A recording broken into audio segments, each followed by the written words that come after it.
kita mengadakan pesta demokrasi untuk mengantarkan lebih 100 pejabat negara baru.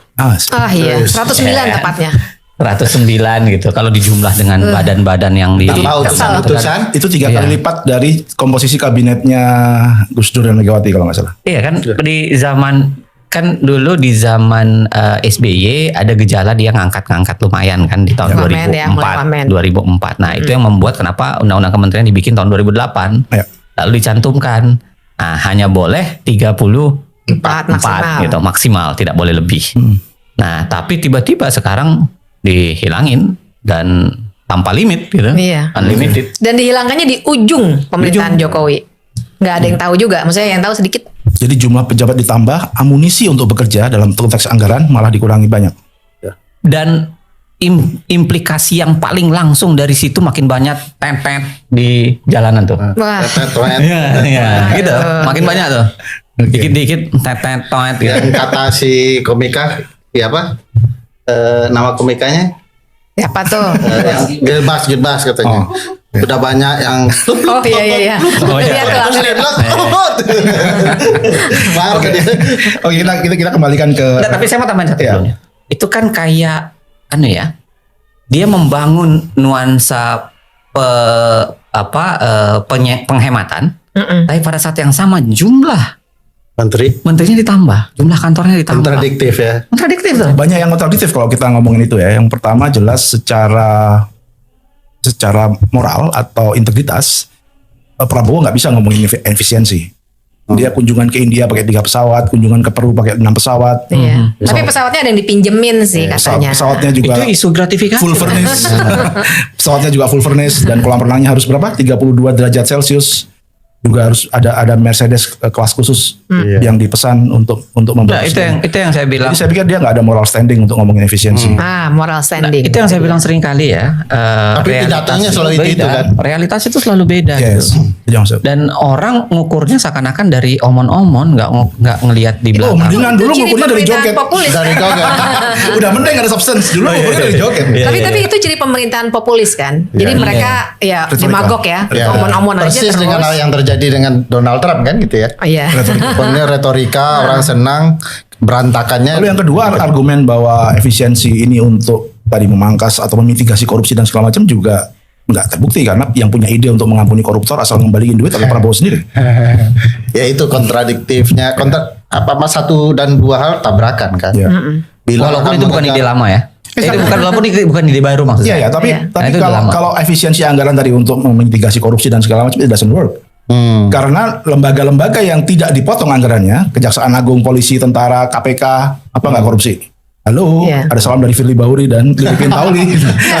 Kalau menurutku soal anggaran ini pemprioritasannya yang kacau. Makanya tadi aku bilang pemerintahan populis. Jadi misalnya gas memang sebenarnya tidak populis karena orang jadi marah kan. Tapi secara umum pemprioritasannya itu kalau temanku yang ekonomi mengibaratkan gini, kita biasa jajan sehari misalnya 10.000. Kita tahu pendapatan pemasukan tinggal Rp5.000, tapi kita nggak mau ngurangin gaya hidup, tetap harus ke salon, tetap harus naik taksi, bukan naik bis misalnya. Ya karena harus glowing. Harus glowing tapi kan itu, jadi ketimbang misalnya tadi ya anggaran Komisi Yudisial untuk pemilihan Hakim Agung segala macam yang diprioritaskan ini makan bergizi gratis. Food estate yang juga terjemahan dari ketahanan pangan yang salah gitu. Nah, jadi 20 yang kacau 20 juta hektar mau dipakai kan hal-hal yang menurutku nggak akan seimbang atau tidak sesuai dengan apa yang harus dilakukan untuk publik kan. Tapi setidaknya kalau kita kaitkan dengan setahun anniversary Detik Food, bansos nggak dipotong dong. Pork barrel masih bertahan karena itu karena pork barrel yang sama dipakai pilpres dipakai juga di pilkada. Makanya aku cerita cooling system. Cooling system itu salah satu modelnya adalah pembagi. Oke. Halo teman-teman, kembali lagi bersama saya di channel ini. Pada kesempatan kali ini teman-teman kita hadir untuk memberikan sebuah narasi-narasi situasi politik yang kita lihat saat ini. Ini Bro Juli, beliau juga selaku pemilik akun Mata Tajam TV ya. Sama-sama mengedukasi. Sebenarnya tujuan kita untuk memberikan edukasi seperti ini bertujuan untuk menyadarkan masyarakat karena dengan berbagai macam masalah-masalah politik ya, banyak sekali masalah-masalah politik. Kita tahu bahwa memang sebenarnya itu terjadi karena ambisi kekuasaan yang besar yang dilakukan oleh para penguasa-penguasa. Kalau kita melihat di beberapa tahun yang sudah lewat, itu terjadi karena memang ego seseorang. Mungkin tidak hanya saya yang menyadari hal itu, kita sebagai pegiat media sosial untuk menyadarkan masyarakat akan dinasti-dinasti politik yang begitu marak. Ya, kerap kali kita melihat bahwa memang saat-saat ini ketika mahasiswa turun ke jalan demo ya, beberapa hari lalu ya, itu terjadi sebuah demo, dan itu artinya negara kita sedang tidak baik-baik saja. Ada banyak hal yang mestinya untuk diselesaikan di dalamnya seperti itu. Nah, ketika kawan-kawan mahasiswa mulai memberikan sebuah aspirasi dalam situasi politik seperti ini, harusnya pada kesempatan kali ini juga kita mendukung mereka yang selalu berada di garda terdepan. Buat apa? Supaya mereka lebih semangat menyuarakan suatu kali. Karena kalau kita diam, lalu siapa lagi yang akan menyampaikan sebuah informasi seperti itu? Itu yang perlu kita inginkan. Di beberapa pegiat-pegiat media sosial dan juga pergerakan-pergerakan politik yang dinilai mereka adalah cinta politik.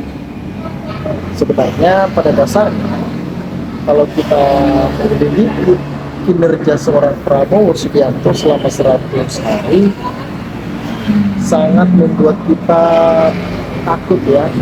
Mungkin menurut Bro Juli ya, menilai kinerja Prabowo ini seperti apa sih sejak dia menjadi presiden? Ya, sebenarnya kita tahu kan dimulai hari kerjanya dari presiden dan wakil presiden untuk beberapa hari atau 100 hari kerja mereka, ini pun masih pertengahan jalan udah demo gitu ya? Iya, udah banyak sorotan dari beberapa publik. Iya, ya, mungkin ada beberapa juga kita lihat video-video kemarin yang mahasiswa demo besar kan.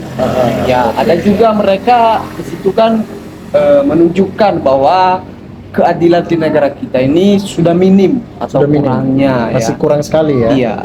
Ya, mungkin dari beberapa hal-hal yang mungkin kita tahu atau isu-isu dari beberapa sorotan publik itu sudah menjadi keyakinan kita atau kepercayaan kita sebagai masyarakat udah semakin lemah terhadap pemerintahan. Iya. Terhadap pemerintahan. Ya. Kita tahu sendiri teman-teman ya. Ini bukan cuma dibuat-buat, bukan karena kita benci Prabowo, bukan karena kita benci Gibran, bukan. Tetapi memang kenyataan begitu. Kenyataan. Jadi sebuah kenyataan seperti ini yang harusnya menjadi sebuah evaluasi bagi Prabowo Subianto. Bagaimana menjalankan pemerintahan dengan baik. Itu yang lebih penting. Kita sebagai masyarakat Indonesia harus menjadi agent of control dalam hal ini, supaya pemerintahan ini berjalan dengan baik. Nah, teman-teman, sahabat-sahabat Lensa Netizen, dimanapun Anda berada teman-teman, apa yang teman-teman lihat, yang teman-teman dengar saat ini, silakan sampaikan di dalam kolom komentar ini, sehingga kita dapat bertukar pikiran antar satu dengan yang lain lewat kolom komentar ini. Terima kasih teman-teman. NKRI harga mati.